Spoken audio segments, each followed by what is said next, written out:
Ladies and gentlemen, speaking to you from Nashville, Tennessee. This is Tyson Motsenbocker, and you're listening to the True Tunes Podcast.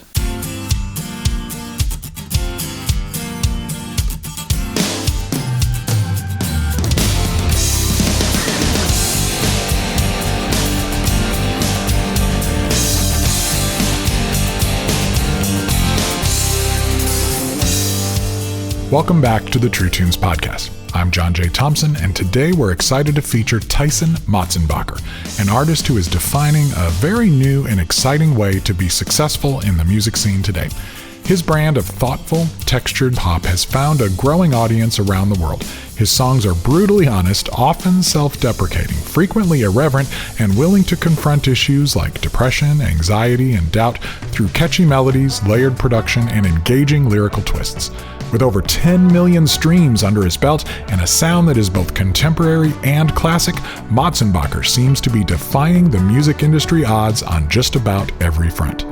You wanna push it just a lick, I knew you would. Top down, drive around the old neighborhood. You wanna make it sound simple, but things are only getting less sequential. She's gonna make me feel it, steal my t-shirts, desert dream girl, make me feel. She's gonna make me feel it, steal my t-shirts, desert dream girl, make me feel it, come on. A little later in the show, we'll take a break and crank up the True Tunes Jukebox to take a listen to Revealer, the new album by another one of our favorite young artists who happens to be a friend and co-conspirator of Motsenbocker's, songwriter, singer, and guitarist Madison Cunningham. What is wrong? Have you forgot I'm not a stranger? You're left-footed and headstrong, and the quiet turns me into a rambler. When it's all said and done, I'm not here looking for a fight, but if love is our rebellion, put me on the front lines. It all gets rolling right after we take care of a little bit of housekeeping. Hey, this is Ray, and I'm a Patreon backer of the True Tunes Podcast. I have also left a rating and review of the show at Apple Podcasts. It wasn't that hard. It didn't cost me anything. But this show means a lot to me, and I know that reviews and ratings make a big difference when it comes to how and if others discover these conversations. Would you take a few minutes, maybe even while you're listening, but please not while you're driving, to leave a rating and review? Even if you don't listen on Apple Podcasts, the reviews posted there push out to podcast platforms all around the world. Oh, and take some time to tell your friends about the show. Let's drive those numbers up together. Thanks. Hey there, I'm Mark Feldbush, and I'm a Patreon backer of the True Tunes Podcast, and I follow and listen to the weekly Spotify Gallery Stage mixtape that John curates for us every week. I get to hear classic artists that I really dig and discover new artists. Every week, usually on Wednesdays, the mix is updated with around 40 songs from brand new releases to deep cuts and from across a wide range of genres including rock, Americana, indie, gospel, blues, sacred music, soul, and so much more. It's also great to hear a mix that blends up great music that is just good, beautiful, and true without all of the genre and market limitations and boxes I hear everywhere else. You can find the mix on the front page at truetunes.com or on the show notes page for this episode. And if you follow it, it will live there in your Spotify browser and update automatically each week. And don't miss the massive archive list where all previous lists get saved. And as great as Spotify is for music discovery, please support the artists you love once you hear and discover them there. Thanks.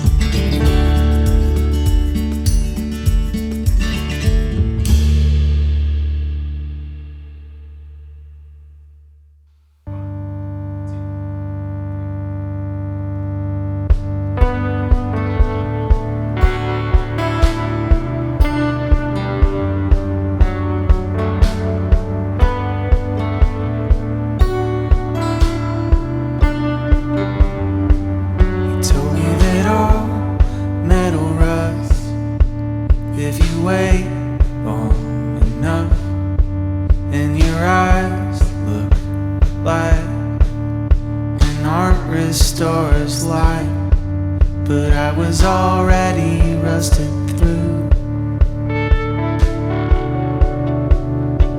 I tried to love you.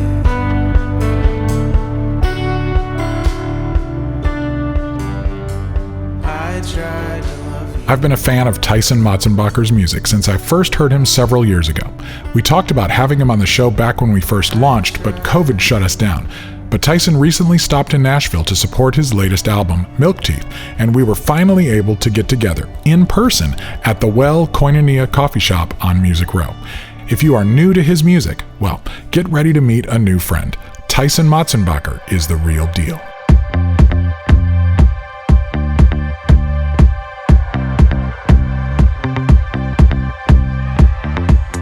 We're here in person. Yeah.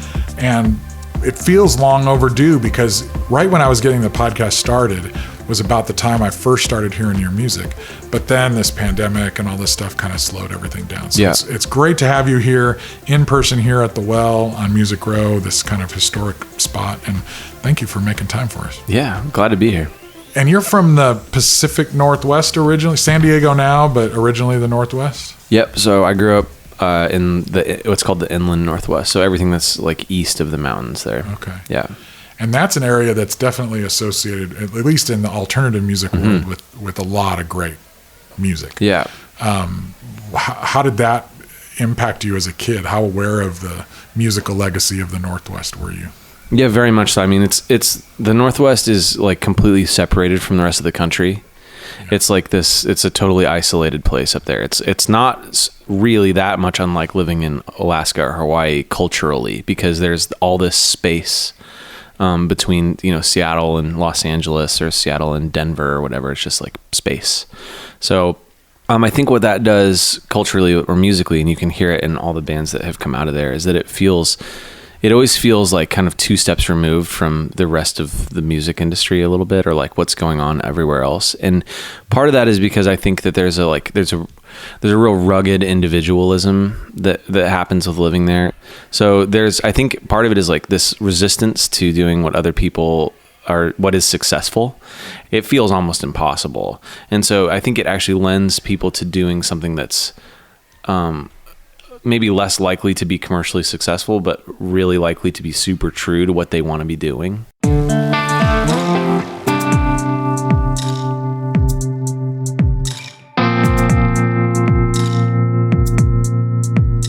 One of the things I remember hearing about as the Seattle sound, the grunge sound kicked off was it rains constantly here, so you're inside and you might as well play music or something. Like you're going to either play video games or you're going to play music. Do you think that the atmosphere, the gloominess, the constant rain, do you buy that had an effect on the sound of the Pacific Northwest? Without question. I mean, and I think the Pacific Northwest in general, I mean, you don't have Elliott Smith in LA or whatever. Like, he had to be born in, I mean, he lived there later, but he had to be born he had to be born in the Northwest to sound the way that he did.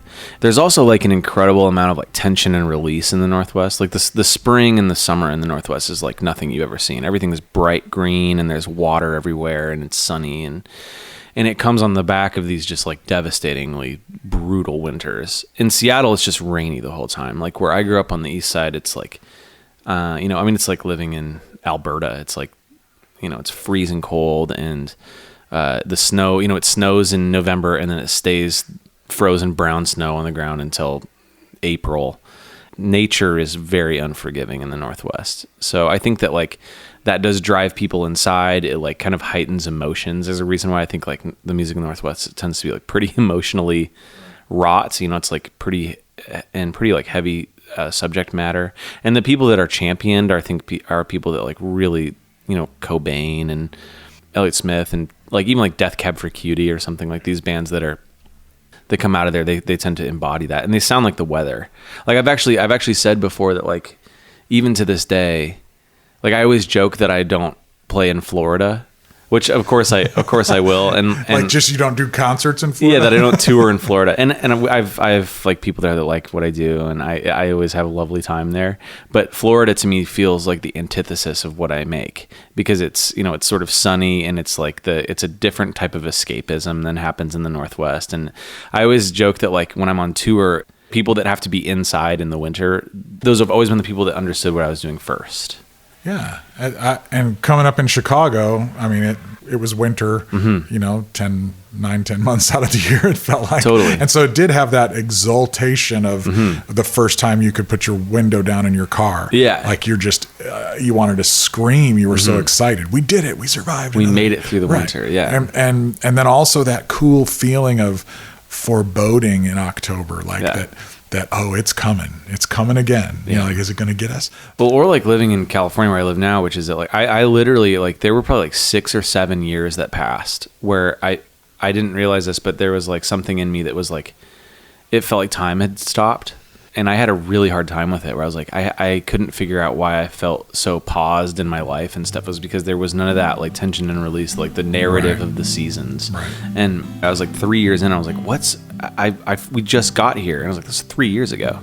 It's because it was like, it's one day, you know, it's always 70 degrees and sunny and it's a nice place to live. But it's like, I think it's actually really not super positive for your brain, like to think like, oh, like it's good for you, like sleeping and waking, and you know, like all these cycles are important. Right.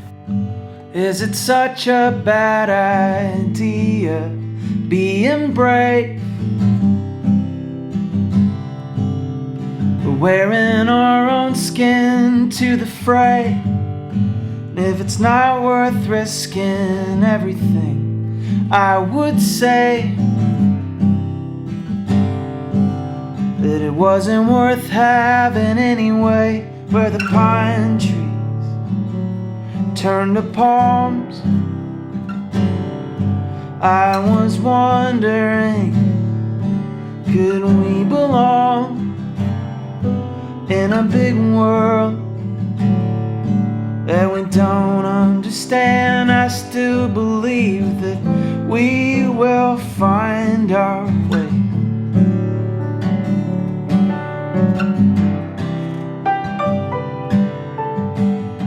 I want you to come to California. So when did you decide that you needed to dive into that musical world as a participant and a creator, and not just as a consumer, not just going to shows, but actually making it yourself? When did that hit you? Growing up in the Northwest, like there was never anybody that made it out really. You know, there were tons of bands, but like it was rare, so rare for somebody like hit mainstream success. Sometimes because now you're coming up a generation after that whole grunge thing where everybody seemed to be getting a deal and making it out, and then that window kind of closed, and so now you're coming up post all of that. Even the grunge stuff though, it's like nowadays, like I mean there were people that were getting huge deals and stuff like that. The Seattle sound thing, like the Gen X, the big, like the Seattle explosion, that was like kind of the first moment I think that Seattle was even on the map. I mean, it was like both Seattle and Portland were like dingy little port towns. You know, there was nothing there really. Like my world was all indie rock. So it was like well post grunge, you know, like early 2000s. And especially talking like regionally, like regional scene. And there were a lot of folk people and indie rock bands. And those bands would make it out occasionally, but it still was this thing where it felt like a miracle, you know? Yeah. Like when, and also that was also around the time where like there was a big wrestling match happening between like the idea of selling out and being like a cred band or somebody that was to be respected, right? And then mainstream. And that's like when, like, in fact, like you can kind of trace a lot of like the cultural stuff in Seattle to that show, The OC. Oh, really? Because The OC happened, which was like, you know, as mainstream as it gets. But one of the main characters on that show, he was like, all of his favorite bands were indie rock bands. So he had like a Death Cab poster on his wall, and they were playing all these bands from Seattle and Portland and stuff and like BC, Canada, on the show. And then those bands all went on to get like, you know, Ford ads and stuff. And so it was this thing where like, but those were like the cool, like really like respected bands. Decemberists and Fleet Foxes and that kind of era. Totally. This is a band called The Long Winters that I like a lot, and Tegan and Sarah and the New Pornographers and kind of like all that stuff. Right. So when that started happening, I just remember thinking like, well, even like maybe like indie rock isn't a thing. Like as an indie rock band, you could like have a regional success. But I just never thought it was possible. I just thought like you're either, you know, you live in LA and you make pop music, or you have a freak Ford commercial as an indie band, and that's like kind of that's the extent of the music industry as a kid that grew up in like rural Washington. Did you lose your way? Did you ever have one when you came around? Sleeping in the basement and the credit cards, holding break-top shotguns, just a fox dug down, running out of options. Horizon bend in the tourist season, go and swim around, drinking Polynesians. Then you woke one day on a turn toward 40, where the seasons never changed, at your North Shore party. Did you have a sense of even what making it, or did you have a sense of a goal? Because that idea of selling out seems to imply that there is something to sell. There's a goal, there's a point to all of this. It always seemed interesting that, what do you guys want? Do you want fame? Do you want recognition? Do you want to make money at this, or do you want obscurity? Did you have a sense of what artists were after at that point, or a purpose behind any of that?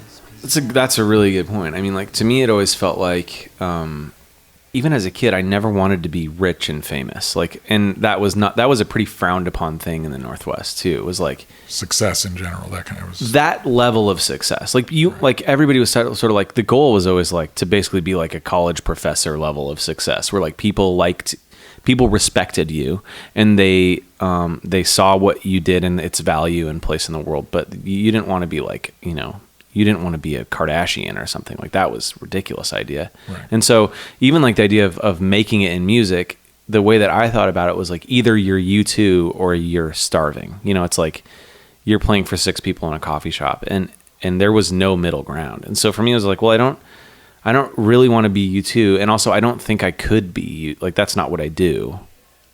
And there was no idea, like, there wasn't really the idea of like a blue collar artist that happened like a lot later.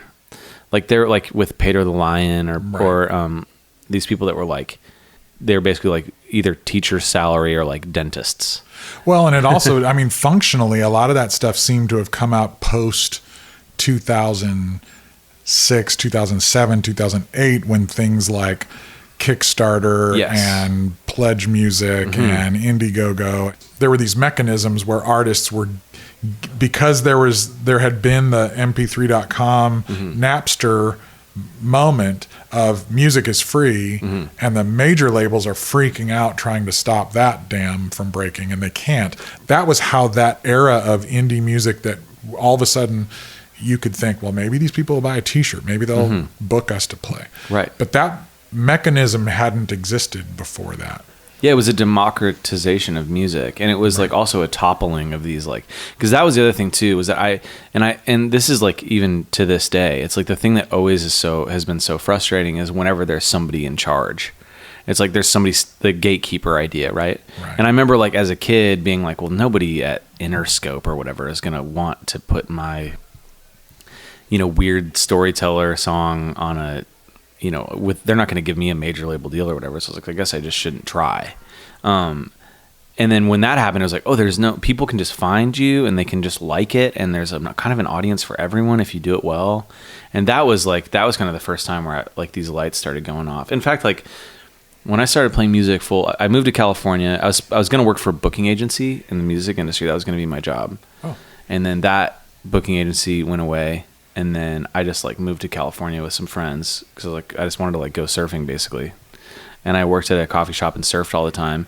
And then I was making like $400 a week at Starbucks working there. And I was like, well, I can make this like I feel like I can make this money like doing something different. And then I started getting hired playing guitar in bands and bass and touring bands. And then I was doing that for like years before I realized like, oh, I'm doing it. Like I would tour my own records and I would go and do it. I'd like play at camp sometimes, and then I would go and play bass or guitar in a band that was going on tour. And it was like 2 or 3 years into it where I was like, I was like, oh, I guess this is just what it is. Like, I'm kind of doing it. Right. And part of that was also too, like, moving to a place like California where there is industry and there are a lot of bands and there are a lot of shows and there's a lot of people doing cool stuff. We made plans for the world, thinking we stay the same. Burn like Moses' bush where the leaves don't change. Our lives were the dust, just the dust in the light. In the last summer, we never go back again, we never go back again. In the last summer. Who were some of the bands that you were playing with that kind of you cut your teeth on? That I was playing with down there? Yeah. I was in a band called Lowly Specs, who the lead singer is actually Nashville Songwriter of the Year here in town. His name is Ethan Hulse. He's he was the lead singer in that band. I was a pretty bad bass player in that band. But I bet you learned some stuff. Learned so much. Yeah, and that actually that all of the guys in that band are on doing really cool stuff now. The four of us were kind of like, I remember actually like the four of us one time we played at the Fox Theater, which I think is in like Orange or something. And we were playing this private like event at the Little Room, and all four of us went down and stood like on the big stage in the Fox Theater, and we all stood there, and like we all went to like where we would be standing or whatever, and we're like, maybe one day we'll like do something like this, you know. And it's cool to see now like where everyone's gone on to do, and like I've played that, I opened a show at that theater since, and you know Ethan the singer is like, you know, he's got like a bunch of Grammy nominations and stuff, so it's awesome. It's fun to see that stuff happen. Who else did you play with before you went solo? A couple of them were like really, really weird bands that like would play at like high schools and stuff. Mm-hmm. I did that for a little while. There was one that was like doing Christian like worship music at high schools. Interesting. Which was in fact, like a lot of my songs that have dealt with like kind of evangelicalism and American, like especially like right wing culture and how that plays with like kind of Christianity came from watching that happen, because it was like I'd be playing guitar or whatever or bass, and we'd be like basically they'd book this band to come play, you know, at their high school, and it's like these massive Christian high schools in LA and Orange County and up in the Bay Area, and also too like a lot of those people were really lovely people and really great hearts, and a lot of them like taught me a lot, but a lot of it was not that way. Right. And it was really dark, but they would like pay a lot of money and to this one guy specifically who was still a friend of mine, and we would go and do these things.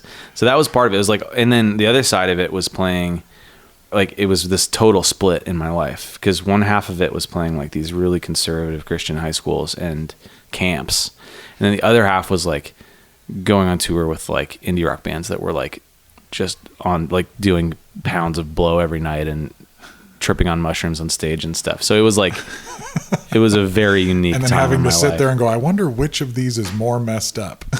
Well, that's actually the last record. I have this song called Sunday Morning, which is where I realized like, I was thinking that's probably where that came from. Yeah. Which is me saying that like, oh my gosh, my friends that are on drugs, they're acting the same way as my friends that are like at leading church camp, because it's like this endorphin rush and like, aren't these supposed to be different things? And, I've been thinking about this a lot lately, but there's this author I like named Neil Gaiman, who's like you're a fan, yeah. Oh yeah. And he said this thing that I just think is so fascinating. He said that like ideas come from confluence, like two rivers coming together, and I love that a lot, because you know it's like that's what I found is that like if you've got idea A, which is its own thing, and then you've got idea B which is its own thing.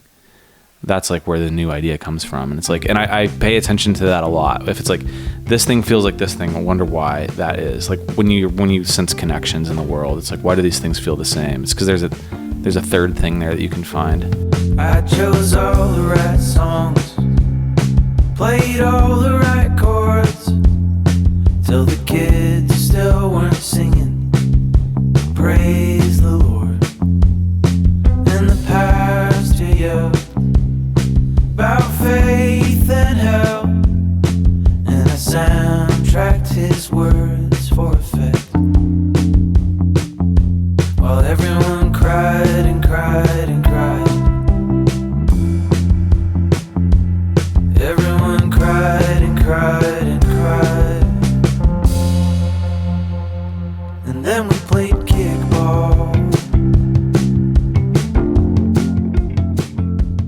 I want to go back just again a little bit to when you first start writing songs. Yeah. Is it picking up a guitar and kind of emulating some of those Pacific Northwest songwriters? Is it playing in indie rock bands up in the Northwest? What was the first kind of impetus or artists or that you were saying, okay, I want to actually do this? I think I kind of missed that. Yeah. Well, I still have like a pretty significant learning disability, like a really pretty severe ADD.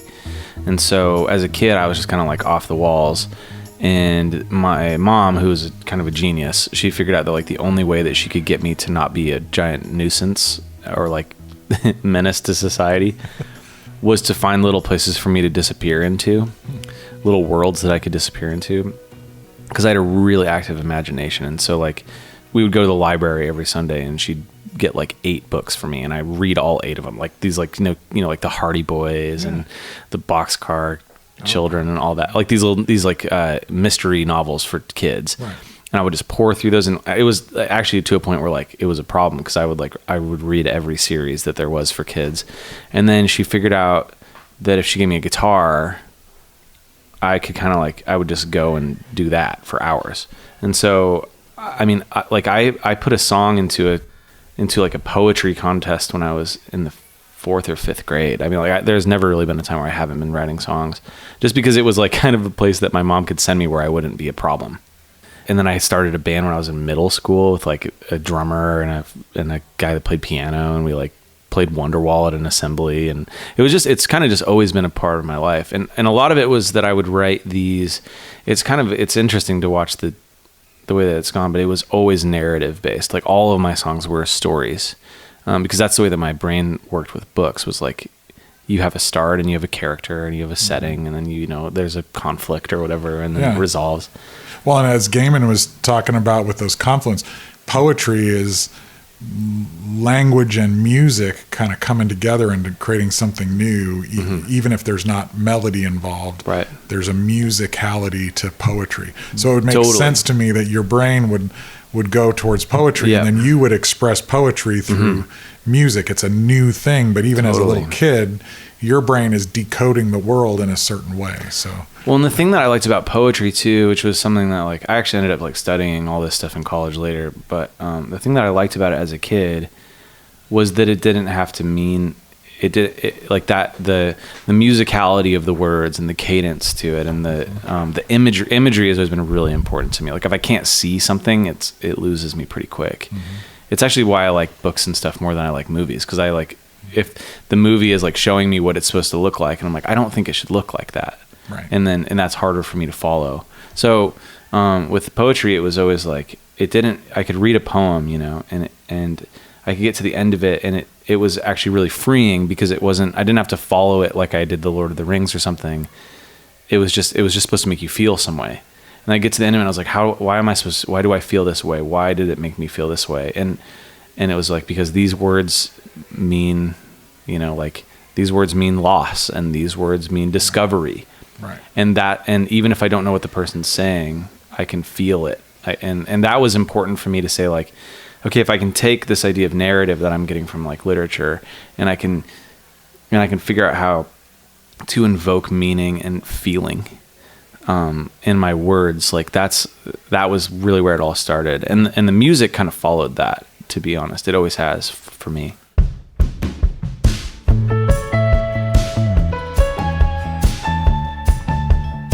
Think I want you to text me some more. Maybe just one more month.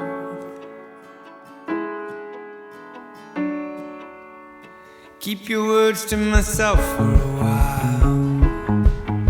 Blindside, deep water runs.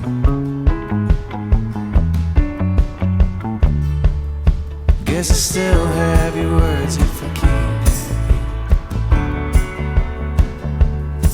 If you gotta feel free, I suppose that'll do.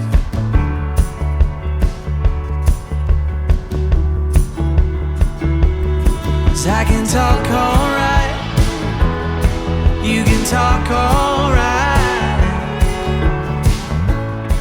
we can talk all night.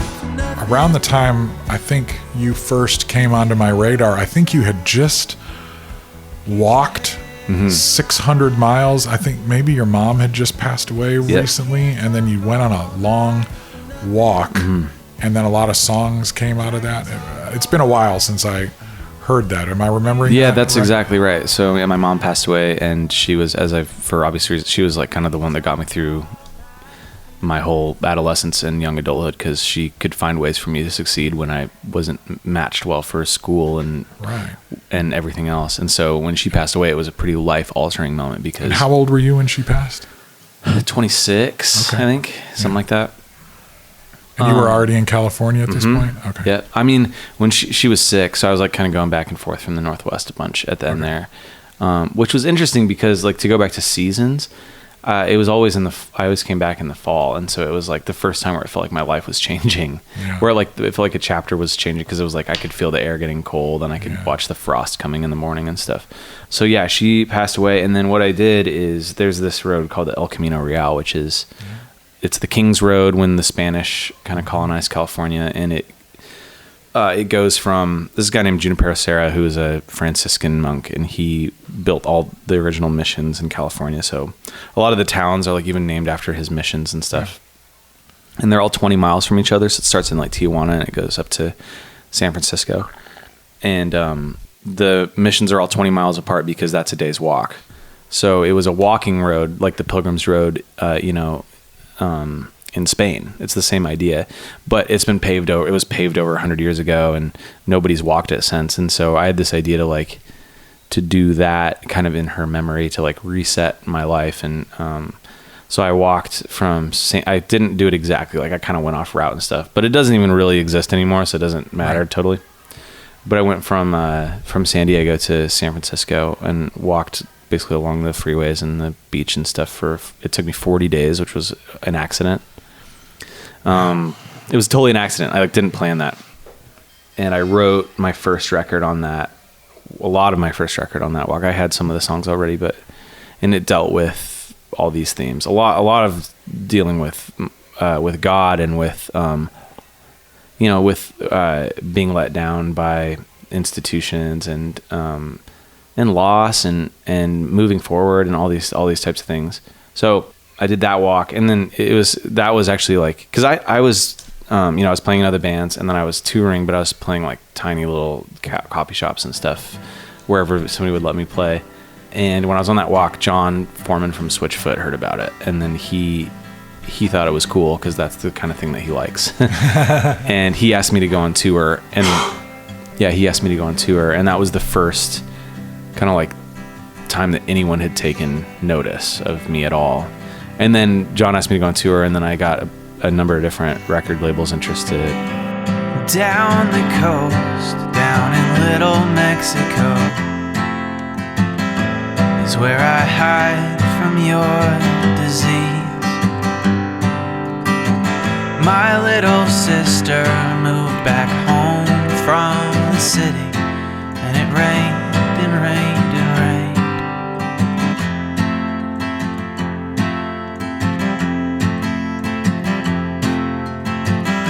You told me diet is not what people think, not like the endings in the books we love to read. It's more like finding that the sky will meet the sea with no line in between.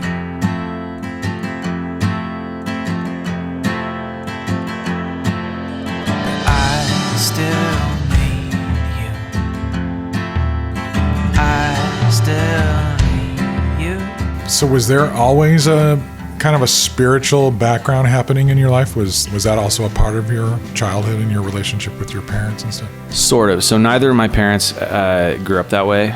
My parents are really interesting people. My dad was a trapeze artist in the circus, and like a ski. And that's not a metaphor. That's like he was literally he was a flyer on the trapeze. That's fantastic. And my mom was this, like, they met my dad was working for an ambulance company. My mom was a nurse, and they met like giving this guy CPR on a gurney, and then they went rock climbing the next day and did like a 6-pitch rock climb. And my mom rode her bike from Seattle to Boston alone when she was 22. So they're just like these like really adventurous kind of like they're really incredible. Like both of my parents had their dive masters, scuba licenses, their sailing captain's licenses, and their pilot's licenses. So Oh my goodness. it was a very that my parents are not like a safe people. Right. I like they're wild people. And also like you wouldn't think so. You know, my dad's like a superintendent of a school district now, or as he was until he retired. He's a quiet guy. And my mom was a very thoughtful, peaceful person, but they had this like fire of like adventure in them and always had. And so both of them, my mom actually like met this traveling like evangelist guy in Australia. She was riding her bike across the outback and she met this guy in the outback and he told her about Jesus. And she was like, this doesn't sound like anybody else has ever talked about Jesus, because it's like this thing that's full of like bigness. And my dad, basically then she married my dad, and it took my dad a few years, and then he was kind of like, this seems cool. And so it was like, it's a faith that is extremely separated from everything that I kind of ended up growing up in, which is this like evangelicalism.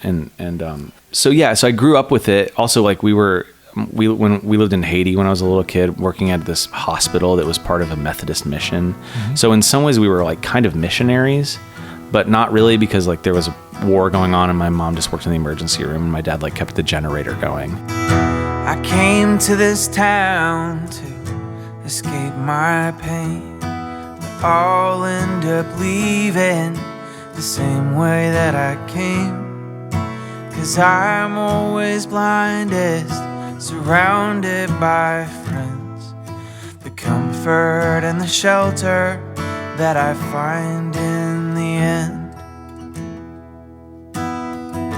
'Cause I'll be waiting when we're older and all my motives are showing shoulder, and I know I can't find the things for which I'm searching in the places that I'm looking. I still have to go. It kind of seems like, in some ways, the kind of Jesus movement that you hear about from the 60s and stuff, the radical, life-altering, just when it's apart from institutions and politics and power and lifestyle stuff and culture wars, when it's people just making these radical decisions to lay down their life and follow in a very dangerous path, which sounds like something your parents were predisposed to do because of their personality. They were doing this dangerous thing that was radical, totally not a culture war kind of comfortable thing, which is to go with the flow of, you know, so that's pretty amazing. That seems like a huge blessing to have that in your background. So, but you say at some point it kind of, you're saying you found yourself kind of in a more institutional sort of setting. Yeah, I mean, well, I think that's the thing that's so interesting about it, is that it's like, you know, it's like all rivers sort of lead to the sea a little bit, you know. It's this thing where like it's human nature, for one thing, you know, to sort of like gather in places that are comfortable and places that are like institutionalized and like systematized, and a lot of those times the system sort of like eclipses everything that was exciting about it to begin with, you know. So that's kind of like what I found was that like like the wildness and bigness of the thing that I think drew my mom specifically to it. I actually just like wrote a book about a lot of this stuff in my walk and stuff that's getting published next year. But which is one of the reasons why it's all like kind of right on the end front of my mind. But is the book have a title yet? Yeah, it's called Where the Waves Turn Back. It's about like walking along the beach where the waves are flipping back and going back out to the ocean again. So I think that like actually like my teenage years when we just like went to church, you know, I was like, my mom was like, well, I guess we found Jesus, and now what you do is you go to church and then you like go to the retreat or whatever. And those were actually like, for me, it was like, I was like, this is cool because I have a learning disability and I can run around with other kids and like, you know, like throw Nerf balls at each other or whatever. And my mom was like in turmoil. Right. And I remember watching that happening where like we would drive home and my mom would be quizzing my dad on the sermon or whatever. And she would be mad about it. And she'd be like, I don't understand why this is like, because I think she just was sensing this schism in herself between like the wildness that drew her to it and then the safeness of the place that they landed. And so, my dad would just sort of be like, I don't know what to tell you. It's just like, I guess it's just right there in the Bible type thing, and so there was this conflict happening there, which she fought that until she died. She was like, in fact, like the pastor that did her memorial service was like, he basically said from the pulpit, like, it was in a gym, but he's like, I know. He's like, I think a lot of you guys don't think, my mom's name was Jeannie. He's like, I know a lot of you guys probably don't think that Jeannie was a Christian. They're like kind of calling them all out type of thing. Cause she was like pretty, she was like kind of a burr in the saddle a little bit. She like was not going like quietly into that good night. And I think that was something that's something that has been instilled in me a little bit. I tried, I made a moment of it all night. Another 100 miles of daylight. I found it, can't come home again, no. 'Cause I tried, I made a moment of it all night. Another 100 miles of daylight. I found that you can't come home again, no. You can't go home again, no. Can't come home again, no. We're going to step away from this conversation for just a bit. Bruce is warming up the True Tunes Jukebox, and we'll have a special new album for you right after this quick break.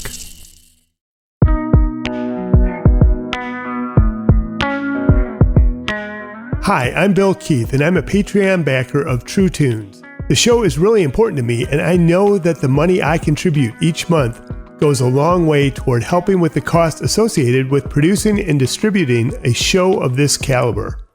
And yes, the rewards are cool too. We get early access to new episodes that we can download in a higher quality audio format, as well as invites to exclusive backers-only Zoom hangs and some special swag and stuff. There are multiple levels you can join at, and every gift helps. Check out patreon.com/TrueTunes for more information on how to join me and the rest of the Patreon tribe. And thanks for considering a gift. It really will make a difference.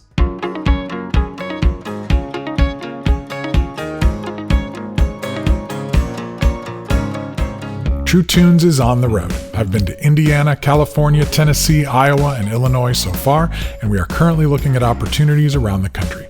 These conversations have been a lot of fun, with me bringing a turntable and some records and a guitar, and often finding artists or other special guests to join me.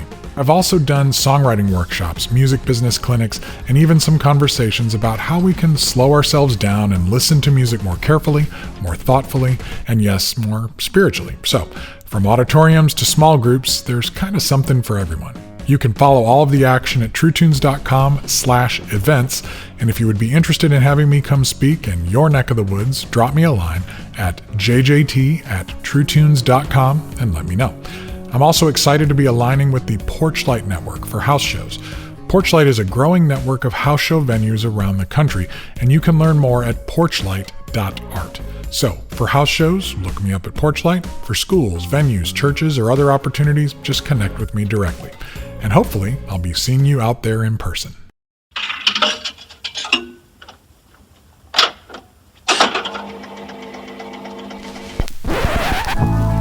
What do I know?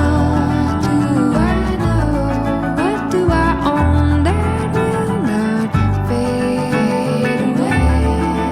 All things fade away. Where will I be? The fruit and the tree, thirst and fade away. All things fade away. We've been raving about young Madison Cunningham since we started this conversation 3 years ago.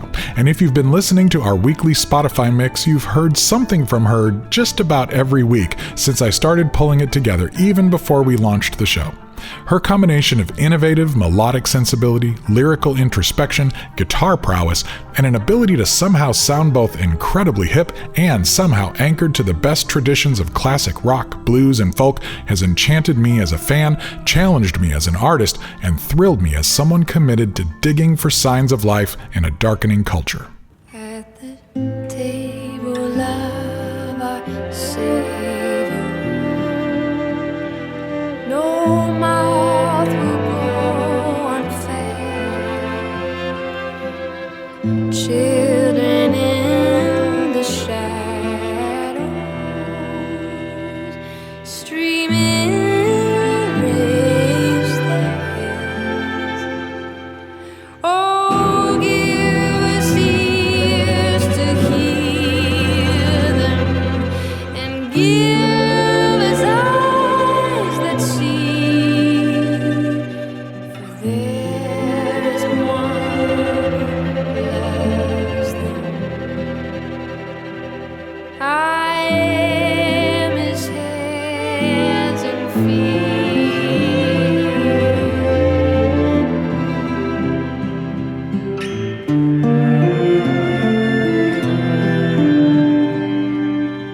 For there is one who loves them. I am his hands and feet.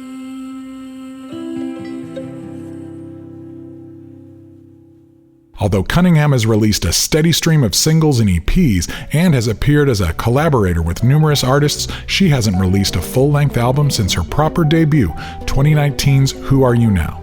That album was nominated for a Best Americana Album Grammy and made my Best of 2019 list. Well, I left for the city with the strength and the will to compete. And how quickly you forget that just anyone can fill your seat. Oh, doesn't it feel good to laugh at yourself, turn your back on the business, and leave it to sell its own worry, its own worry. I've been looking alive.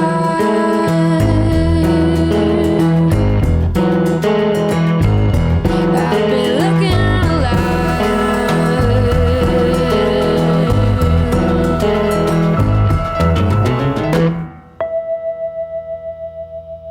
She did nab a Grammy nomination for Best Folk Album for the expanded edition of her Wednesday EP, a collection of brilliant covers by artists like Radiohead, Jeff Buckley, The Beatles, and Rufus Wainwright. They hung up a sign in our old town. If you live it up, you'll never live it down. So she left him on a Rio sun. Just like a bullet leaves a gun. With her charcoal eyes and her Monroe hips, she went and took that California trip. Oh, the moon was gold and her hair like wind. She said, don't look back, just come on, Jim. Oh, you gotta hold on, hold on. Now comes Revealer, a collection she has been unveiling slowly over the last several months. It feels like forever since we've had a full-length Madison Cunningham album to dive into, and with music this enveloping and rewarding, that is exactly what albums are for. Revealer is a rich, challenging, sophisticated, and virtuosic collection that is never ponderous, never self-important, and just indulgent enough to make me glad to own a good set of headphones.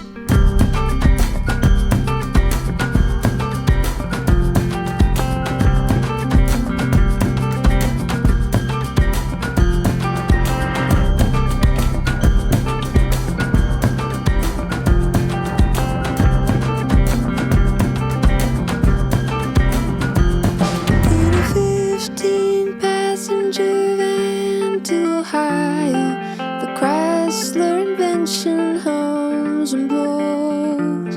Warm air through the vents sends it straight to the bone. Outside it's 9 below.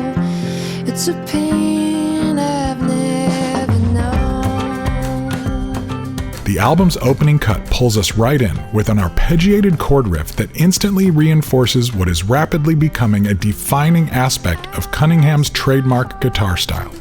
She blends rhythmic and melodic elements into cascading layers and then allows sinewy melodies to escape in ways that recall jazz jams, prog rock improvisation, and psychedelic wonderment as much as they do anything in the Americana or folk rock realm.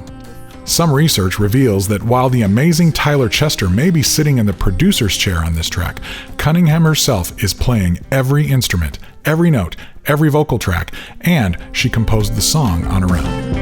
Will you take me as I came in this resistance to the sound of my name? I'm a daughter to the mystery, but a servant to the strain. When I see you again, well, I know what to say.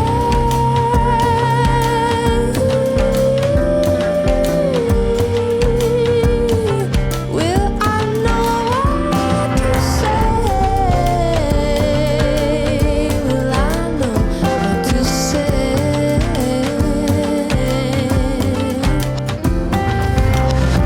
You're all I've ever known. You're all I've ever known. You're the only thing that I know, and I'm afraid of what I don't know. You're all I've ever known.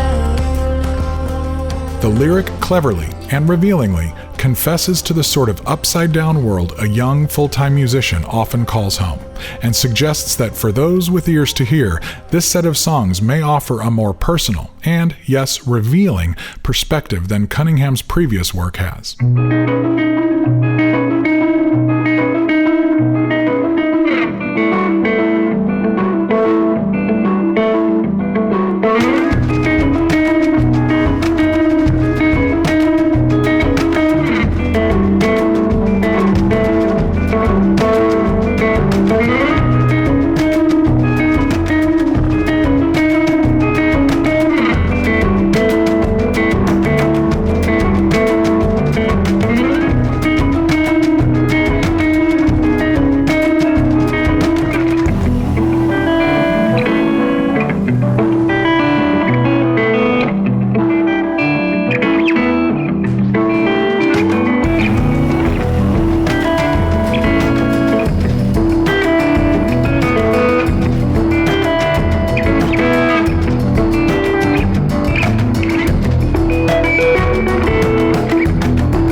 It really is incredible to hear the kinds of guitar parts Cunningham can turn into riffs.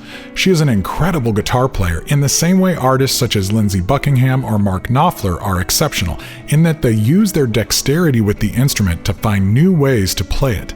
It's not that they can't shred. I'm sure Madison could bury just about any jam band slinger if given a chance.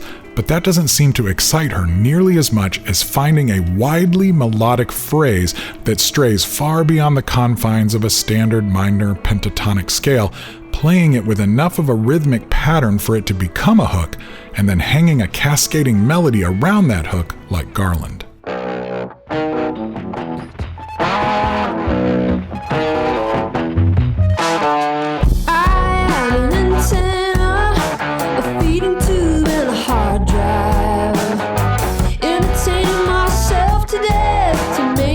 Some sort of life, staring up at a concrete roof, thinking it could fall any minute. The fault line can't be reasoned with.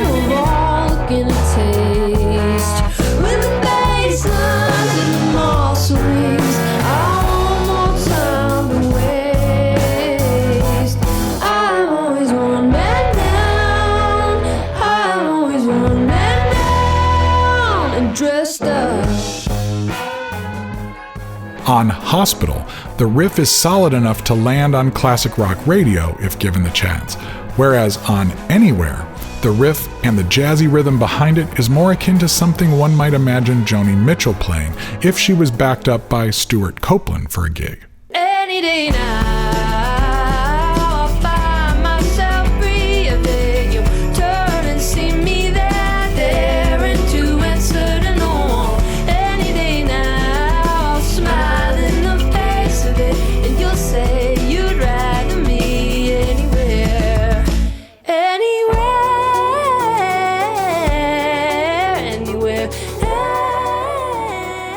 Revealer packs a ton of range into its considerable grooves as well. The emotional centerpiece of the set is clearly Life According to Rachel, a gorgeous homage to a lost grandmother. It's not if, darling, it's when there's always something left unsaid, or your eyes green, were they blue?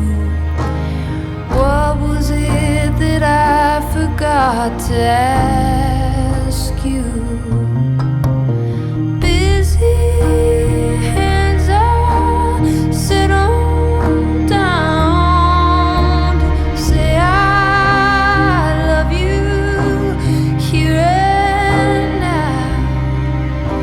God need a new lead in his band when this world and its people all we have. Besides having one of the best song titles, lyrical concepts, and opening rhythmic riffs ever, Your Hate Could Power a Train stretches the edge of prog rock alt pop to the breaking point, serving the underlying lyrical theme of the unhealthy use of power to dominate and control others perfectly.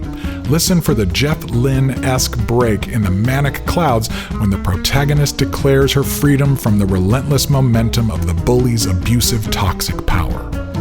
Under blue lamp light and radio waves, a lab full of white coats examine the frame of the mind and its suffering, but no one can say how someone reclaims a little autonomy, sold it to the land, tossed it like seed, saw it grow hands and fold me underneath. What does it say about you? Your hate could power a train. And what does it say about me? Your love could get away with anything, with anything. I'm not messing around, not ready to laugh about it. I don't worship the ground that's holding you. I think it's wrong the way you harm, but no one ever looks too hard at it. It's interesting to see the music press and industry try to comprehend and categorize Cunningham's sound. Is it indie pop, Americana, alternative rock, folk?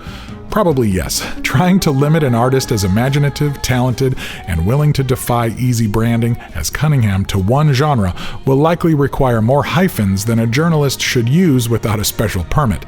Fortunately, these days, people can just listen for themselves and decide what they think it is. No one's holding you back now. No one's holding you back now. No one's holding you back now. No one's holding you back now.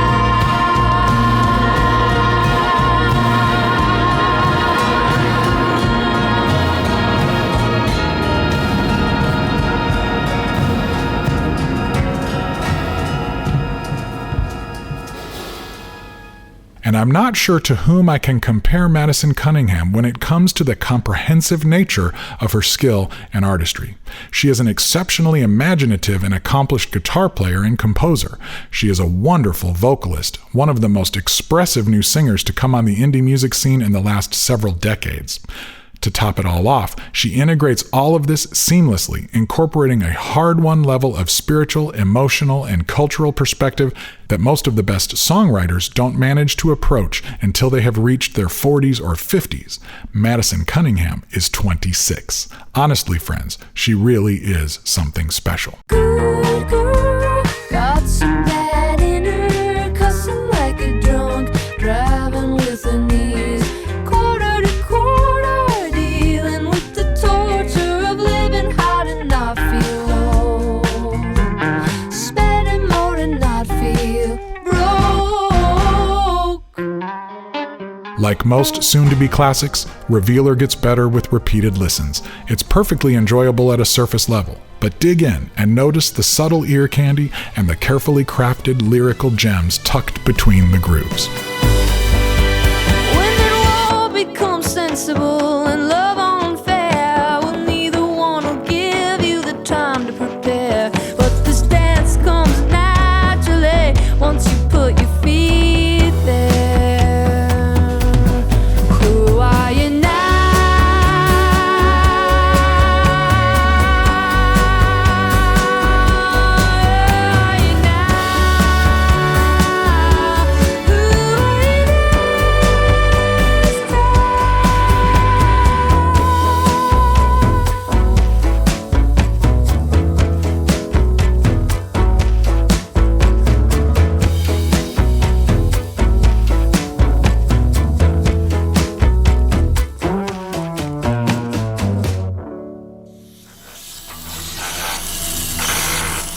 Okay, the jukebox is making that melty smell again, so we better let her cool off a bit. We'll get back to our conversation with Tyson Motsenbocker right after this.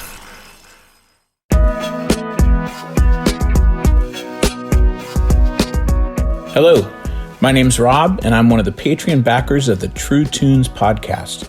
I'm honored to invite you to join me in support of True Tunes by signing up on their email list. I know email is often annoying, but by being on the list, I get notified when new episodes drop and when new articles get posted at truetunes.com. Sometimes, John even sends out short notes and gives away records and swag and stuff. Super cool. But really, the point is that by staying directly connected, I know that they don't have to pay Facebook or anyone else in order for me to hear from them, and that's important. They don't send out too many emails either, and I'm always happy to get them. So really, it would be helpful if you join me over here. You can find the sign-up link on the front page at truetunes.com. Oh, and don't forget to add John's email address, jjt@truetunes.com, to your contacts so that the emails don't get caught in your spam filter. And if you have any feedback on the show or questions, you can email him and he'll get back to you. Eventually. Thanks for listening. Back to the well with Tyson Motsenbocker. Someday I'll make it all up to you.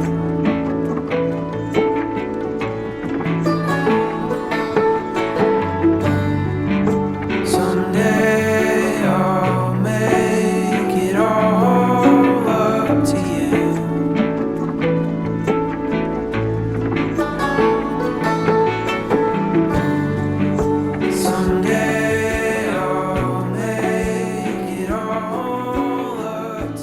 I want to kind of touch on the last record a little bit since we didn't get a chance to talk about that, and it feels like it might get skipped over because it came out right when the world shut down. That record became a companion to me. I had a lot of time walking in a really lovely park right behind my house here in East Nashville. And there's a big difference, I think, in the songs on that record. You seem to be tackling things, more issues. And I'm not saying that this is not a critique, just an observation that record you seem to be noticing some things and commenting on some stuff.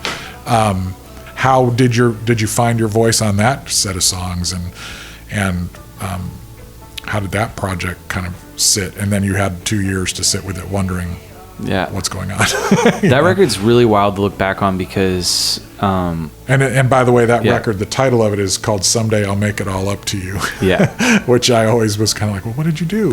my friend always says the question is it. What's it? Yeah, right. He always asks me, what is it?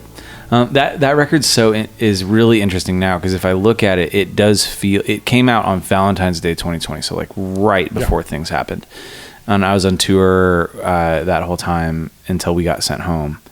And it's really an interesting thing because it came out before, like if you listen to that record, it feels like a record that's about COVID. Exactly. But it came out before COVID. I mean, even like I Miss the Old Days Too came out like, which is a song about racism. Yeah.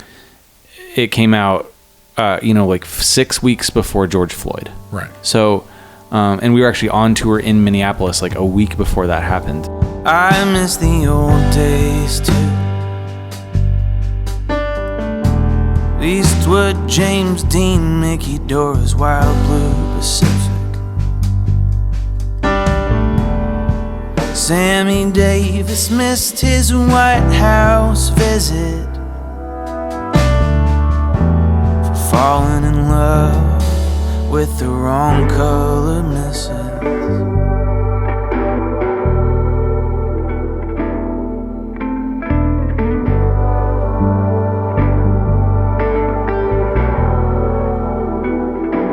Yeah, I miss the old days too. Tommy Smith's Olympic one-handed salute. Well, I never felt the need to rise up, did you? Maybe everybody doesn't miss the old days like we do. There's a song on that record called Fentanyl about like the opioid epidemic.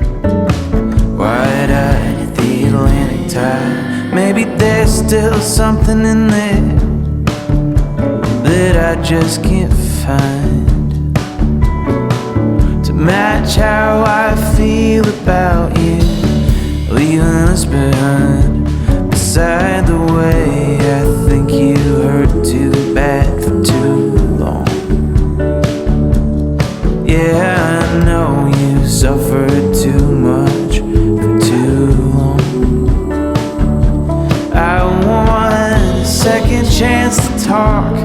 I want a second chance for you. Maybe you'd find Jesus or a 12-step way through. I want a second chance to talk. I want a second chance for you. Help you find some help when I just never helped you. But there's no goodbye calls with fentanyl.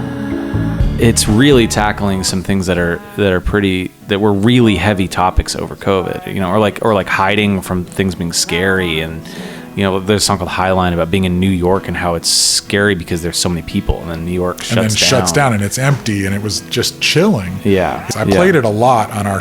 We do a Spotify weekly mix and have for years, and those songs were on there almost every week for that whole 2 years. So hold me, keep me coming back to listen when I tell you that I'm not worried. Darkness, is it just an absence? Walk you to the high line, a new day's coming. So hold me, keep me coming back to listen when I tell you that I'm not worried. Darkness, is it just an absence? Walk you to the high line, a new day's coming. A lot of people saying what you're saying. Like I walked into parks and listened to that. Like there's a line in a song called Autumn Love, which is about my wife. This is like, it's a feeling I get that we're not there yet, but we can stay here for a while. And it's all about like this pause, and like that's about like being in the Northwest and fall hits, and there's this time of like waiting. It's just like waiting it out. Like we're just gonna hunker down and wait. So to me, that's what that meant. And then COVID happened. It's like, well, that's what we did that whole time. Is we just waited. We're not there, but we can wait. It's a feeling I get that we're not done yet. We can stay here for a while. You are doing stuff that's pretty asymmetrical at times. It's still at its core confessional, reflective, singer-songwriter music. It's taking this different kind of tone. So tell me how your songwriting and your approach to songwriting has evolved. How do you approach this this craft?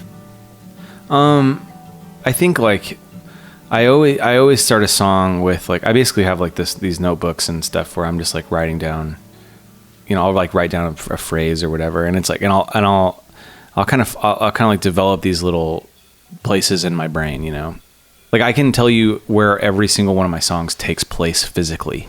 I can kind of like watch it form. Let me think of an example. There's a song on the new record that's called Time is a One-Way Mirror that took me like 7 months to write. And the way that I wrote that song was I had this really clear vision of like myself as an adult, like as a grown man sitting in a dark room, and I'm surrounded by all my childhood toys. So like I can remember like seeing like, this Lego set that I loved, and there you like these things that you forget. I don't know if you've ever like my dad, he got remarried and he moved, and he made me like go through all my old stuff, like come get your stuff, get your shit out of my house, basically. Right. And I looked through it and I was like, this is incredible, because these are things that have like very significant emotional ties to me. Yeah. Like these little Lego guys that I had names for and stuff, like, oh my gosh, like, and I just saw all these toys like around me. And then a friend of mine whose dad is one of these, like, who's the guy in Napoleon Dynamite, Uncle Rico, that's just talking about how bitchin' he used to be. I could throw a football over that mountain. He's one of these guys, right? That's like stuck in the past. Yeah, stuck in the past, and he's walking, and he's bitter about how the future turned out. And I'm caught between the possibility of childhood and this bitter older version of what that can become. And I knew that I wanted to end it with, there was this gym at Washington State University, which is the college in the town where I grew up in. And there was this gym there that we could sneak into, and it was a gymnastics room. So it had like the mats and the pommel horses and the parallel bars and stuff. And, we would go in there and run around and do flips off the stuff into the mats. And there was a one-way mirror on the wall, so that like the judges could go in there and observe the gymnasts without them knowing. Oh. Really what I'm doing is I'm just sitting there playing the piano, and it's just like I'm just in this place. I'm just like, oh, here I am. And the first one was sitting on the ground surrounded by my Legos, and then the second one was I'm in that room, because you could get in there. It was usually locked, but sometimes you could get in. And it was in the belly of this giant gym on the college campus, and like down like 3 flights of stairs. And so I had this like vision of myself now watching my high school self in there playing on these mats, and what would I want to say to that person? Like what would I want to tell them? There's so many things. I think I was thinking a lot when I was making this record about those the no regrets tattoos. Yeah. I was like, how can you have no regrets? Like I understand not lingering on it, but of course you have regrets. Yeah. In fact, like I think that like sometimes like that mentality of like no regrets is like, because if you allow yourself to, it is a tidal wave of trouble for your current person. It's like, and I just imagine myself like screaming at this mirror to tell myself like, don't do this, like don't do that, like do this, and I'm like yelling at it, and that person's just in there doing somersaults. Yeah. My high school self with my stupid haircuts like doing somersaults on the mats, and I'm like desperately trying to convey something to him. And that I think comes from being the kid that I was, which is like I just read books all the time, and I had this incredibly like vivid and annoying imagination. So tired of fighting, I stared at my hands all the way from the airport, like Benedict Arnold was living inside. Maybe he does, and maybe I am. I wanna go back and just shout through the void to change course, but there's no one there that can hear it, 'cause time is a one-way mirror.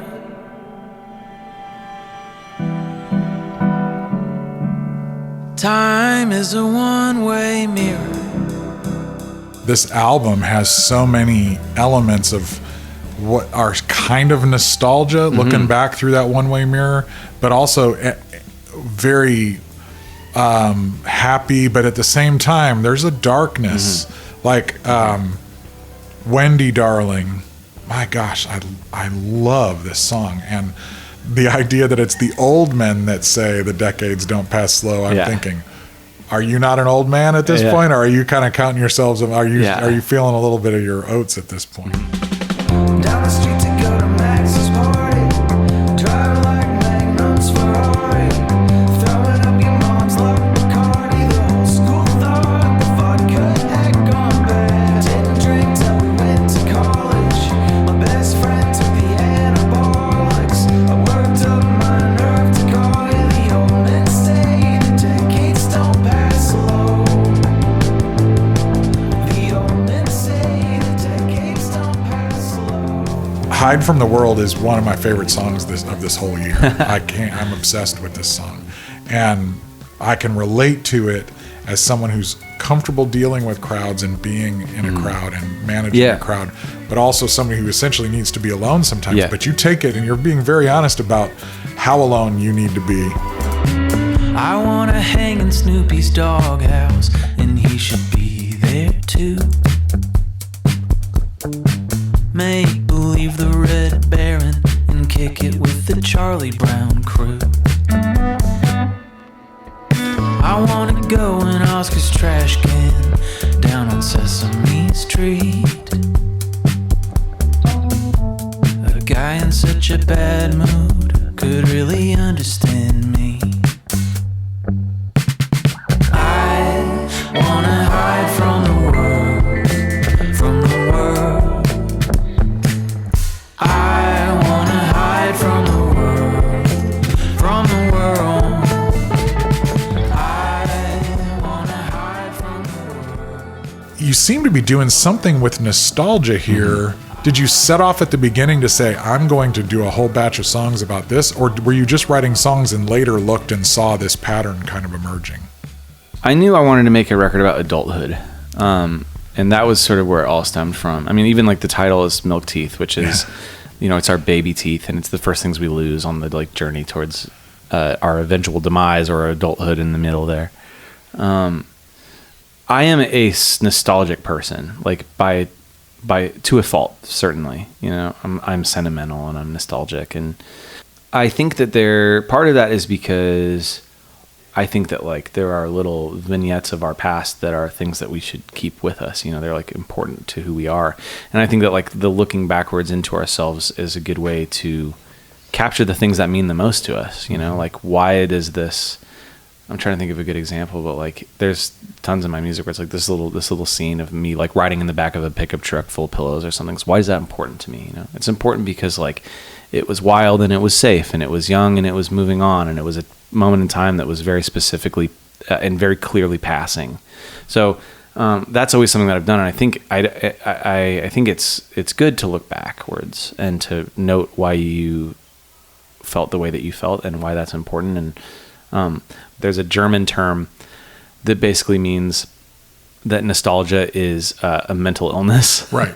For one thing, it's because it's a lie. Like there's none of that stuff's real. I mean, it is real, but it's also like as you get older, you invent these versions of the past that are romanticized and are uncomplicated, and they feel simple and they feel like there becomes this pining, this yearning for it. And it's like, first of all, you can't have it again. And second of all, it wasn't even real then.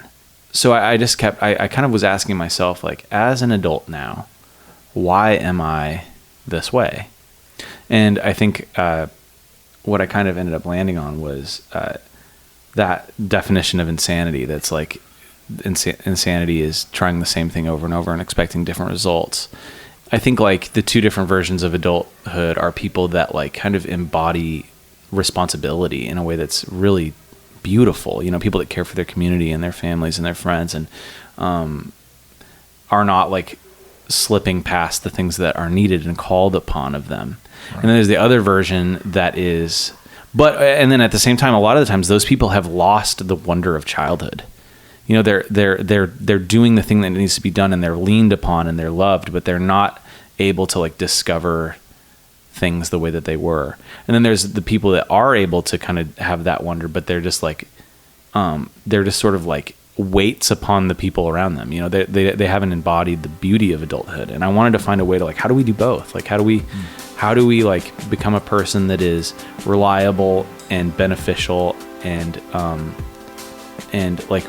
like basically worthy of like the weight of adulthood without losing all of that wonder and like the ability to discover and you know, feel new things. In the old downtown, in the vacant houses, empty lots filled with wild flowers. You put a plywood bed in a Dodge Ram tradesman and parked it outside the American Legion. You took me down to see the ocean as the winds begin to change. With the back doors open, your head on my shoulder, and all the things I would not change. But you never gave up, like the good was good enough, right up to the minute of what you always saw coming. A song like Carlo Rossi, I was thinking, okay, so you got cheap wine, you got these winsome, nostalgic memories about stuff that's pretty reckless, you know, and also another just ridiculously catchy melody. Are you doing some subversion with these lyrics where it's like you're tricking us into feeling winsome about these things, but then there's also kind of a dark lining to this stuff? Totally. I think, well, for one thing too, like I think that like good art in general like doesn't behave very well. You know, there has to be an edge to it, or it's just like, I think that's the case for pop music too. It's like if there's not something that's a little bit twisted and broken in it, it's like it's not really saying anything very important. Right. Obviously that's a generalization, but well, it's the difference between art and decoration. You know, yeah, totally. Is it just wallpaper or is it a painting? You know, like there's, it's not that there's anything wrong with decoration. It's just like, what are you trying to accomplish? I think that's so good. I'm going to use that. Art and decoration. That's really good. In the case of like Carlo Rossi, that song is like I said, like there's a place for all my songs or whatever. And that one takes like place in Central America, like when there's riots happening. Yeah. So, you know, you're like, it's this young couple and they're clearly like in love and they're having a great time. You know, they're smoking cigarettes and drinking cheap wine and breaking into hotel rooms and hiding in the trees and stuff. And then meanwhile, it's like the line in that song that kind of turned the corner for me is, and it says like your head back to hell with the ambulance. It's like these people that are like having an awesome time and an ambulance drives by and they're singing along with the siren while they're partying, you know? And it's like, well, if an ambulance is driving by, then somebody got hurt, right? You know, like, and maybe like you shouldn't be having such a good time. And it's like this couple is having the time of their lives and like the world is burning down. And also that whole song is inspired by a John Steinbeck novel where they, called Cannery Row. And that gets to this thing we talk about all the time with songwriters, that this generality or universality and specificity. We can get to these little bitty details and then find that it becomes really relevant to a lot of people because we can all relate to these specific things because we're all so similar. So similar. Well, and for me, like that was the fun thing about that song specifically was that I got married during COVID.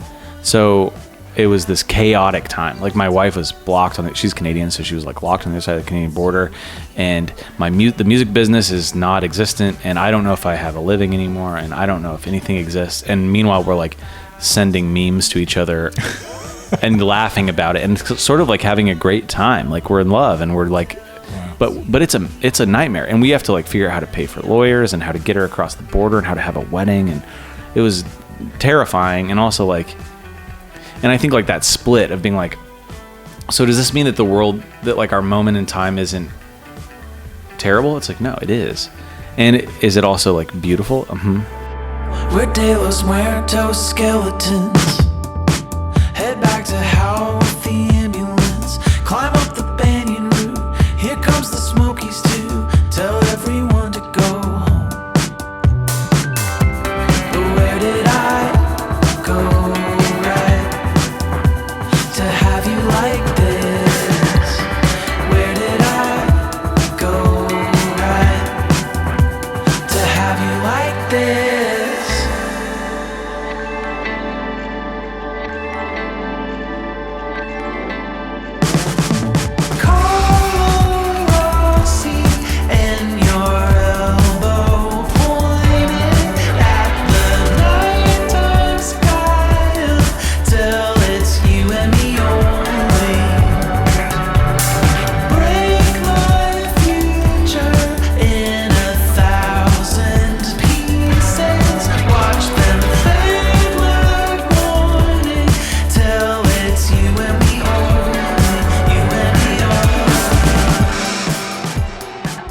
Musically, are you just writing this stuff by ear, or did you, for instance, Hide from the World, if I'm not mistaken, you're changing modality.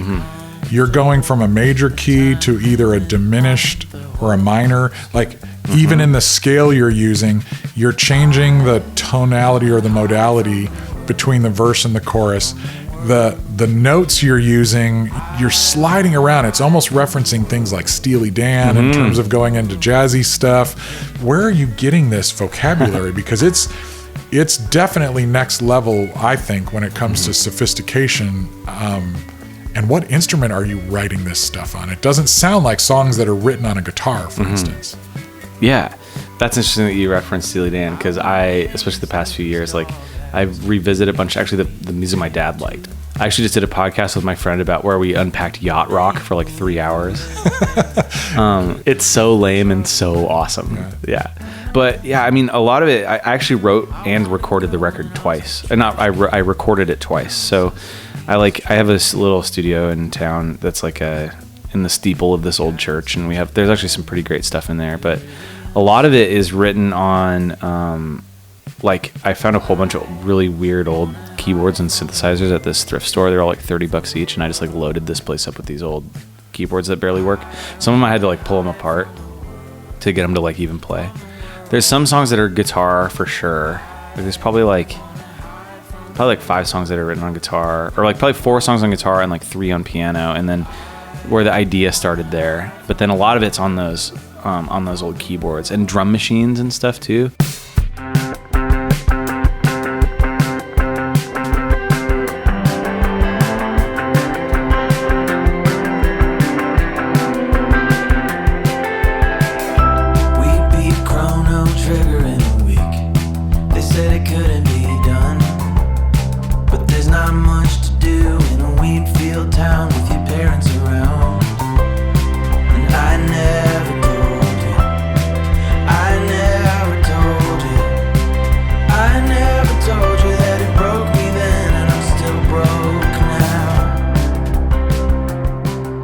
Like Windy Darling, for instance, is like a rock band song. So it's like that started with like a drum machine thing. And then that like doo-doo, doo-doo, doo-doo, and then that little hook part. So. Oh man, and that little sampled horn kind of sound, just that simple little sound. That just takes you to like 1984. Yeah. And then it's gone again. It's just like pops in and then it's gone again. It pops in. It's so well placed. Those little sounds, little ear candy. Never enough to distract from the composition, but certainly enough to add color in ways that it's just over and over on my headphones. It keeps me from getting tired of it. I just can't stop listening to it. I'm glad to hear that. I mean, like the whole, that I also have to so I wrote I recorded the whole record in my studio, and it was like, and so all the movement, like all that weird modality stuff, and like there's like lots of key changes on the record and stuff, and even like most of the hooks and the parts were written. But I found this kid who lives in. I have to give credit to this person because at least half of the record is due to him. But it's this. He's like 20. How old was he when I met him?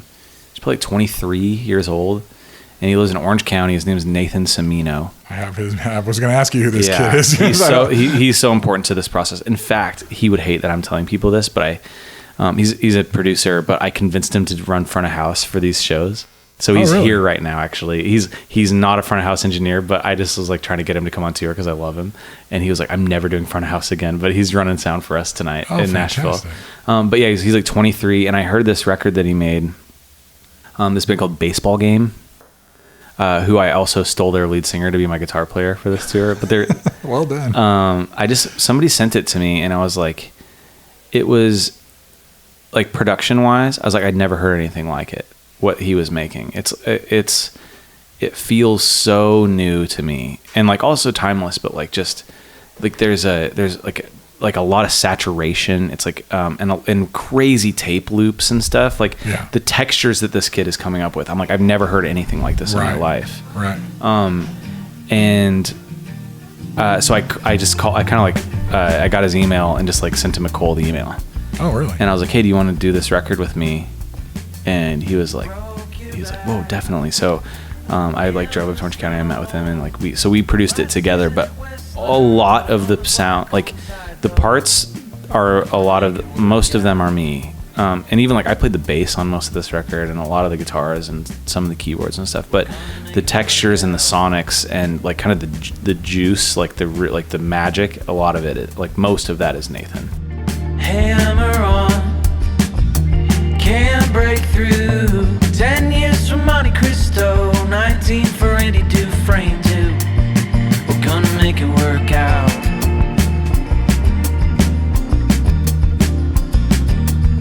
We're gonna make it work out.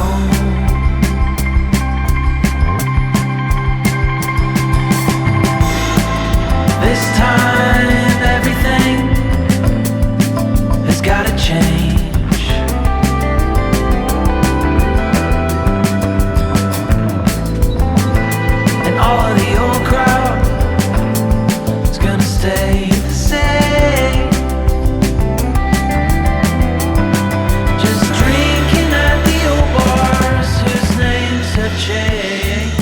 This record doesn't have a lot of that like Dylan-esque like tackling of social issues, whether that's like, you know, within the church like I did a little bit, or that's with, you know, with the opioids and racism and all, you know, all these different things. And part of the reason why that's the case is because like when I got to this record, I was kind of like, man, we've had enough a little bit, you know, like I think like I always want to push back on like what I think is happening.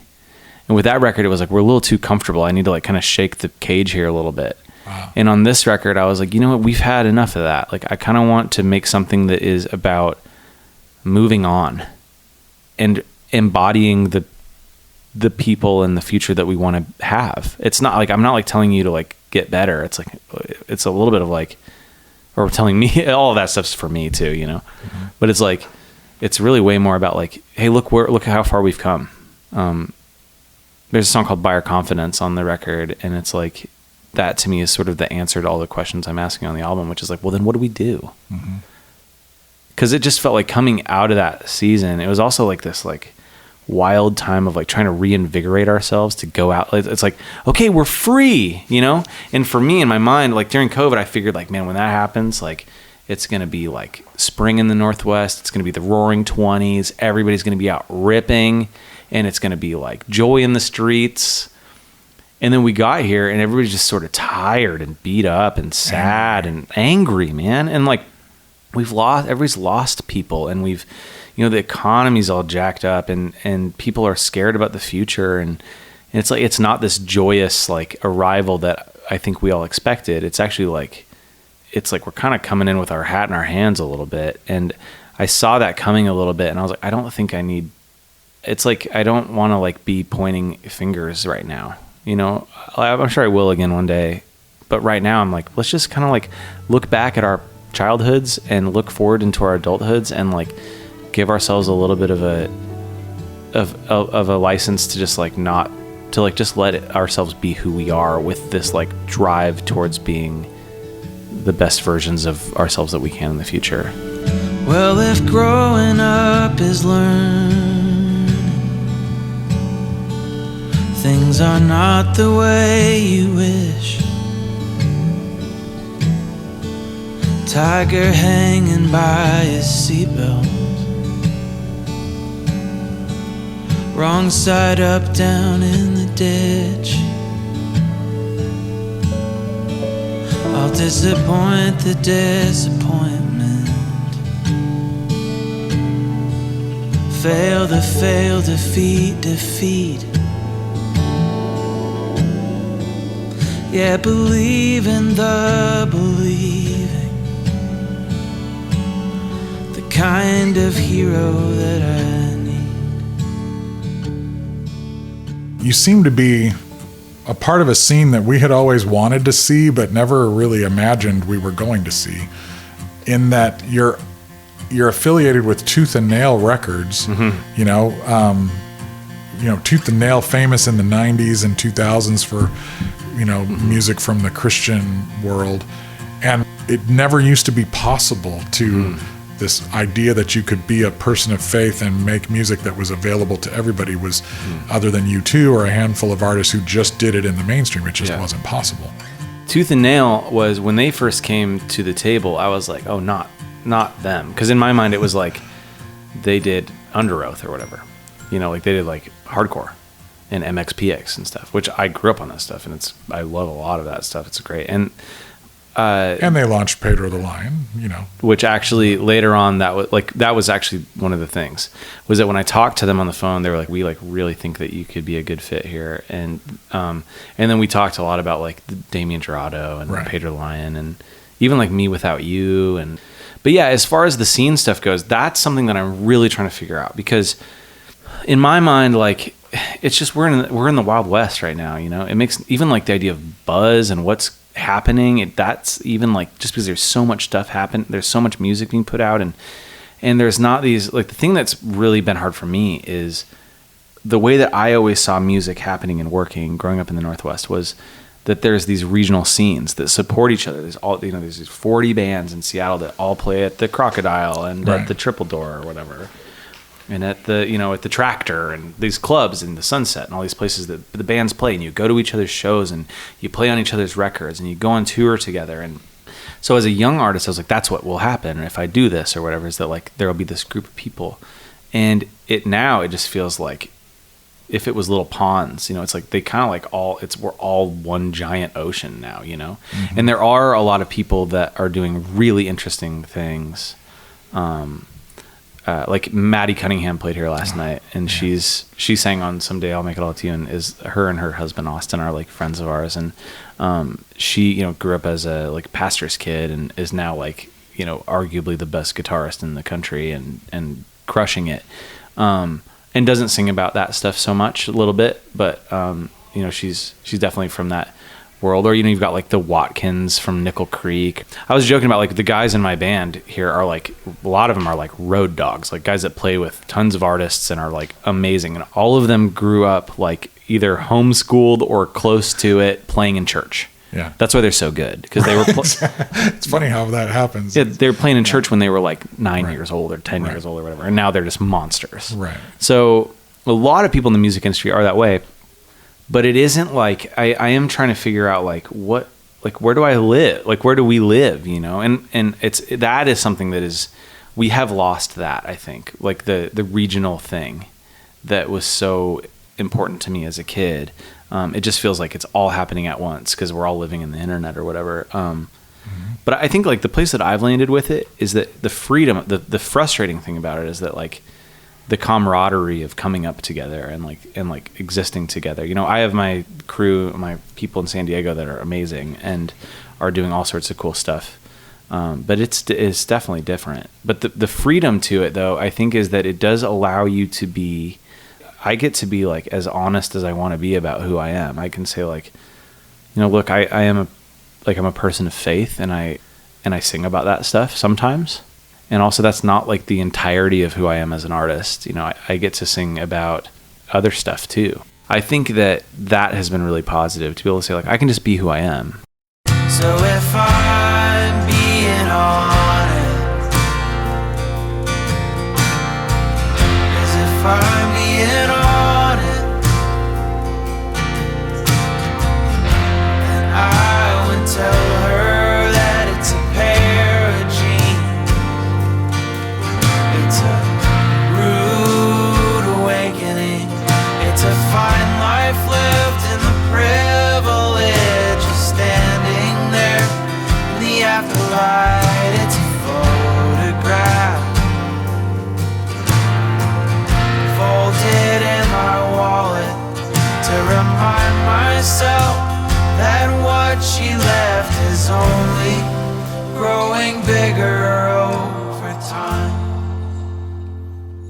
you seem to be willing to tackle some kind of mental health issues. How personal and confessional is that, and how has mental health awareness and issues related to that? You've talked already about learning disabilities and things like that, but how is that factored into your creativity and the way you approach your art? The first song on the record it's called Oh No, which is supposed to be like like kind of a song version of what having a panic attack feels like, which is something that I have gone through a lot, and the different stage, like different amounts of how severe that is or whatever over the past 7 years or something. So that basically I would just like wake up in the middle of the night and be like on a rocket ship to Mars. And at the same time, like I have a lot of friends that have real, like, not to say that's not real, it's definitely real, but like I have friends that have bipolar disorder and friends that are medicated for anxiety and things like that. And I guess like I think that one thing that I found is that like when you sort of like tackle stuff like that straight on, it actually is comforting to people. Right. I think people, when people hear that, they're like, oh man, I'm not the only one that wakes up at 3 a.m. and feels like, the box has been lifted off my head and I can see that everything in the world is dangerous. Every night on this tour, somebody will come up to me like, that happens to me, and thank you for saying that or whatever. So, yeah, I think that like the mental health stuff is like at least as big, if not a bigger issue than anything else I've written about on all of my records. It's like, it's a giant problem. And it does feel like, we are all sort of like infected with something that is like worry, and also, well beyond worry. Right. So I think like trying to bring, part of your job as an artist is to like try to shine light on things that try to like, they said that like academia is taking something simple and making it complicated, and an art is taking something complicated and making it simple. And, I think that has been helpful for people. In fact, like that song, it's crazy, but that more people stream Oh No than they stream Carlo Rossi. Oh no, I'm awake again. 3 a.m. Can't catch my breathing, my heart and it's beating. Oh no, guess I'll go back outside. On the porch, mostly naked again, while our police captain neighbors are up getting wasted. I know.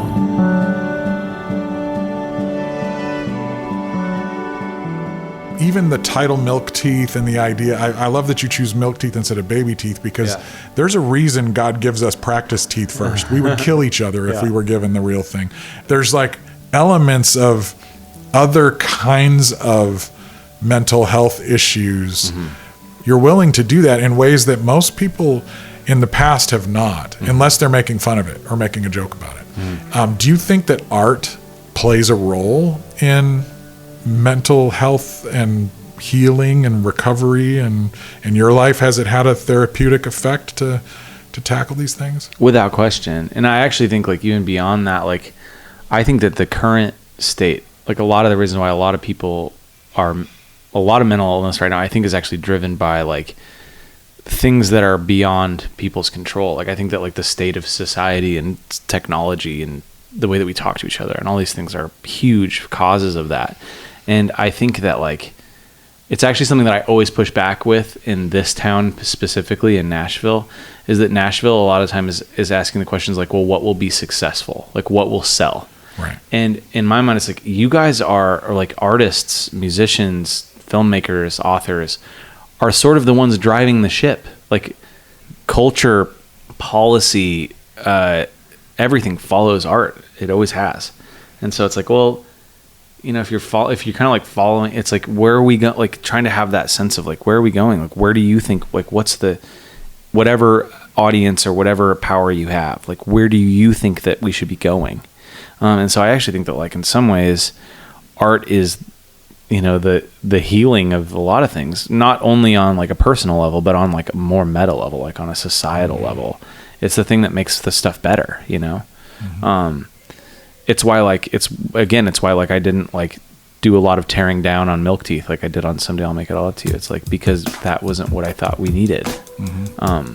Not to say that I'm like the savior or an expert or anything, but I think there is a responsibility to making things, like having some sort of vision. Like, if people are going to listen, what do you want them to listen to? Right. Thank you for sharing that. I really appreciate that. I don't think that it's too much to ask. We all give a little, and we all get a little back. And I like a worm with a man who sold me this, that I bought in for a future, declining by your confidence. But I don't think that it's too much to ask, that it all gets a little better with the days that pass. And I like a word with the man who sold us this, bought it for a future with declining by confidence. Just let me down easy, just let me down. Let me down easy, just let me down. Let me down easy, just let me down. Let me down easy, just let me down. Thank you for being with us today. Yeah. And thank you for sharing all this stuff. And thank you for these albums. It's a lot of work. It's a privilege to make them, yeah.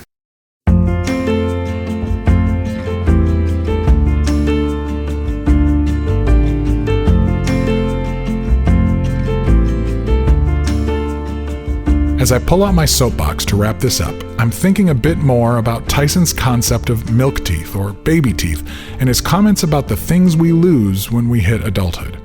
I can be quite nostalgic at times, especially when it comes to music, though I definitely would never want to go back to my own personal childhood again. But I wonder if there's something in that nostalgia that should worry me. Everywhere I look, I see products designed to tap into my nostalgia, be it a nebulous hunger for the good old days, the way things used to be, in some possibly mythological past in which things were better, or maybe the slew of movies and reunion tours designed to sell me stuff that I loved when I was a kid. It's like there's a whole industry out there dedicated to making me keep my milk teeth and to neglect my adult teeth. It seems to me that one of the biggest problems with our community is that many of us so-called grown-ups seem unwilling to let go of our childishness. We don't want meat. We don't want to be challenged, to discern truth from fiction, to do the hard work. We just want to be told we are right and sold some reboots of the movies and albums and comics that we already love. Many of us become downright angry when our comfortable way of life is challenged. That doesn't seem like growth to me. That doesn't seem like what great art wants to do in my heart and mind. Most of us know 1 Corinthians 13, whether we consider ourselves to be Christians or not. It's called the love chapter for good reason. And if you've ever been to a wedding, you've probably heard part or all of it read aloud. But after this conversation, I am really hung up on the ending.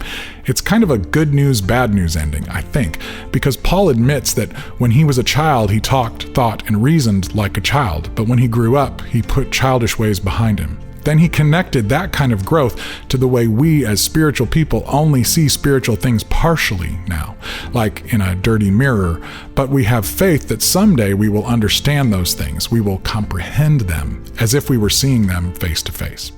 We know things now partly, but someday we will understand them fully. We'll lose our milk teeth. Then he ends that section with the promise that in the end, now, these three things remain: faith, hope, and love. But that the greatest, or most important of those things, is love. What does the putting away of childishness have to do with the greatest remaining thing being love?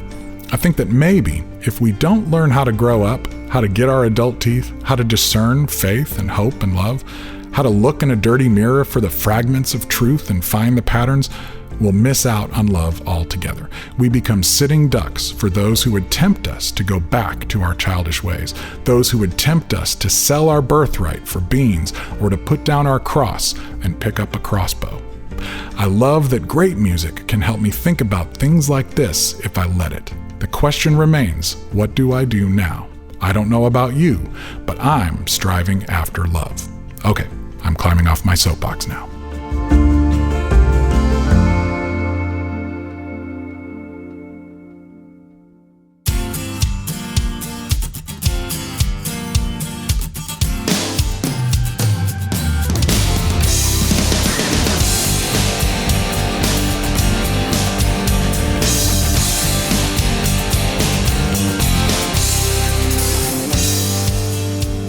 That's going to do it for this episode of the True Tunes podcast. Thanks to Tyson Motsenbocker for his time and for sending us some really cool, rare music to add to the show. You can find a complete list of all of the music used on this episode and some great links as well on the show notes page. Make sure to pick up a copy of Tyson's new album, Milk Teeth, and his previous album, Someday I'll Make It All Up to You. And if this is your first time joining us here on the podcast, welcome. We've got over 80 previous episodes waiting for you to discover, featuring conversations with a wide range of artists, songwriters, filmmakers, and others from different genres and generations, all willing to explore the deep end of the creative pool. I've been exploring these themes since I founded the original True Tunes record store and magazine over 30 years ago, and it's really exciting to hear how younger artists like Tyson or many of the others we've had or will have on the show fit into this larger story. You can find the entire catalog of episodes on Apple Podcasts, Spotify, Podbean, and many other platforms. Thanks also to Phil Keggy and Rex Paul for our theme song, the special instrumental mix of Full Circle. Phil continues to put out incredible new and classic music through his Keggy's Garage Bandcamp page. We'll link to it on the show notes page as well, but check it out. Amazing stuff. Please remember to check out our weekly Spotify mix, subscribe to our email list, leave us a rating and review at Apple Podcast, and tell your friends about the show. We've got some new True Tunes t-shirts, stickers, buttons, and pins available, so check those out too. And if you'd like to support the show, please drop by patreon.com/TrueTunes. And if you'd like to have me come speak in your neck of the woods, let me know. We're also looking for sponsors. So if you have a book or film or conference or something else that you would like to promote to the coolest podcast audience in the world, let me know. This podcast was written and produced by me, JJT, with co-production, editing, and sound design by Bruce A. Brown for Gyroscope Productions. The contents of the program are protected by U.S. copyright law and are the intellectual property of Gyroscope Productions, with the exception of songs or clips that are from previously copywritten materials. Everything on this episode is used by permission or under fair use provisions. Thoughts and opinions of our guests do not represent the positions of our producers or our sponsors. Discernment is always recommended. This program is intended for the private use of our listening audience. Gyroscope Productions can be reached at jjt@truetunes.com or P.O. Box 60401, Nashville, Tennessee 37206. Until next time, this is JJT reminding you all to stay tuned and stay true. Peace.